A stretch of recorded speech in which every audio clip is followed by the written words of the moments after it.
Hello, respected viewers. I'm George from Ireland. Here I am in Debrecen, the second biggest city in Hungary, and I'm on Kossuth Square in front of this Reformed church. So this is the main Protestant city in Hungary, but I think, that's only, of those who profess any religious belief, that's only half of them are Protestants, the rest Catholics. There being a minuscule Jewish community and a small but growing Muslim community, because of Muslims who have moved in from Turkey, Pakistan and such countries. So this church, it could easily be mistaken for a Catholic one. This part of Europe, they often have the domed towers and so on. Quite a large and handsome church, not open at the moment. I'm told it's fairly plain on the inside.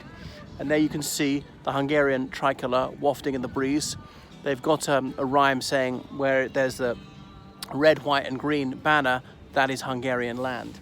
So it's called Kossuth Square because you can see the statue of Kossuth Lajos.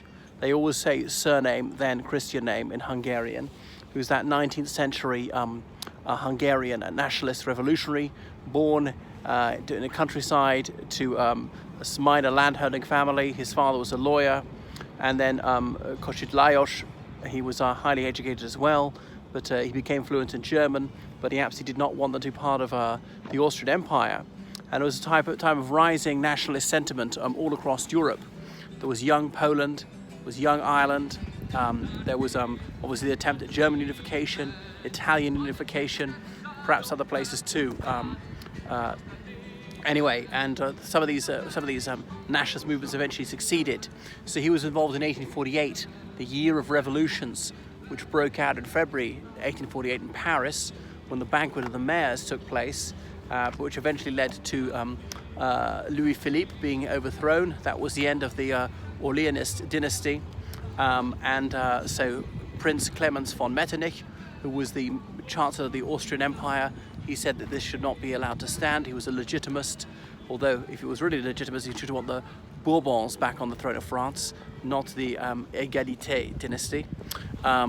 So he decided he was going to tax people more throughout the Austrian Empire, which of course included Hungary, so he could fund a big army to go over to France, defeat the revolutionaries and put Louis Philippe back on his throne, because he said it would set a very dangerous precedent. There'd be a ripple effect throughout Europe. Well, von Metternich was right about that one. But anyway, the Viennese, they queued at the banks to withdraw their money, fearing that the money was going to be taken direct out of the bank account, but that led to huge demonstrations and protests, and eventually Metternich was dismissed by the Emperor Ferdinand. Famous quotation, "I'm the emperor and I want noodles." The emperor is a bit of a noodle himself, was mentally subnormal. But I won't go through a blow-by-blow account. But anyway, Hungarian nationalists like Kossuth Lajos and Deák Ferenc thought this was the moment to strike. And indeed it was a propitious moment, because Austria was distracted with its own internal troubles, and these Hungarian separatists thought they could break away and make Hungary a totally separate country. So they rebelled, they fought some battles, they briefly defeated the Austrian army. A lot of the Austrian army was not ethnically Austrian, because within the Austrian Empire, only about 25% of them were ethnically German. Although there are plenty of others, especially they're upper class or highly educated, who could speak excellent German. Now, not all Hungarians wanted to separate. Some of them wanted to stay with the Austrian Empire.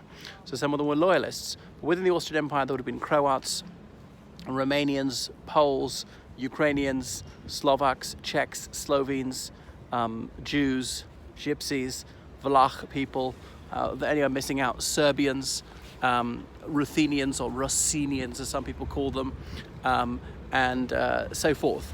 But so then Austria lost control of Hungary for a few months. The Russian army intervened, and they quelled this nationalist rebellion, handed back the land to the Austrians, who were very happy about that. So they were ingratiated to St. Petersburg for some time. But Kossuth Lajos fled abroad, and he went to Italy. Italy, a country which, by a curious coincidence, has the same colours in its tricolour, only the orientation is different. This caused tragedy in the First World War for someone, when a Hungarian plane was flying back during the First World War, flying to, I can't think what it was, not to here, to another country, another part of the Central Powers, and it was mistaken for an Italian plane because the flag was the same, and the plane was shot down and the people killed.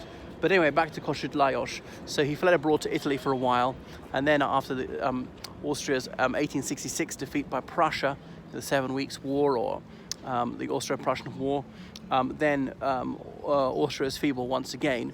So the Hungarian nationalists demanded major concessions. They could have rebelled, but Vienna did indeed grant them concessions and said, okay, you know, you can be a distinct entity within our empire and have different rules, and you can bring back your language, because in the Hungarian Diet, debate had only been allowed in Latin until this time. Indeed, until 1790, the whole of the Austria-Hungarian Empire, the Holy Empire, used Latin as its official language. All the documents, they switched it into German, which is perhaps a fatal mistake, because then, obviously in Europe, nationalism is quite often linguistically based. People saying, well, if we're not going to use Latin, which is neutral between all of us, we want to use whatever it is, Polish or Czech and so on, and if that's going to be the core of identity, we want out of this empire. But anyway, so a compromise was made. Deák Ferenc came back from exile. He accepted the situation. Most Hungarians were satisfied with that.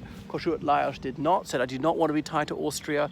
We can fall with them if they go to disaster. Of course, he was correct. That indeed happened at the end of the First World War. And this is not what I fought for. We want actual independence, not autonomy. Anyway, he never returned from exile, and indeed he died in Italy. So what else about this town? So as a major market town, there's Market Street close by. As I say, it was a centre of Protestantism. There's Calvin Square around the corner, because after Jean Calvin, the Swiss Protestant reformer from Geneva. And there's no real geographical feature. You think the city might sit astride a river, but it doesn't. There's a bit of a stream off to the side. So the country is bisected by the rivers Danube and Tisa. Tisa is a bit further to the east, is a small minor river.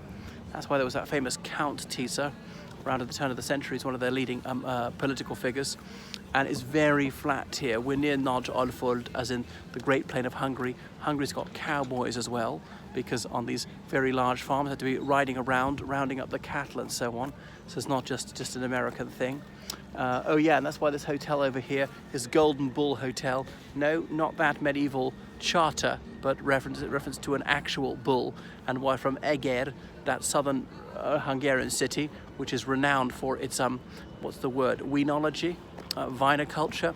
It produces a brand of wine called Bull's Blood, and Hungarian beards stained with red wine. Legend has it, once frightened off the unspeakable Turk, as Christendom used to call them, thinking, my goodness, these people must be drinking blood. Right, so that's enough from me, so highly recommended. Although it's a lot smaller than Budapest. It's about a tenth of the size, but it's far less visited than that. But I mean, it's got obviously some museums, a few handsome buildings, but it doesn't really have outstanding sights. Debrecen, the direct flights to London Luton with Wizz Air, that Hungarian airline, since Malev, the national carrier, went bust about 10 years ago. This is the only Hungarian airline left. Okay, so thank you for watching the channel, and keep your donations coming to me at PayPal. Toodaloo, everyone.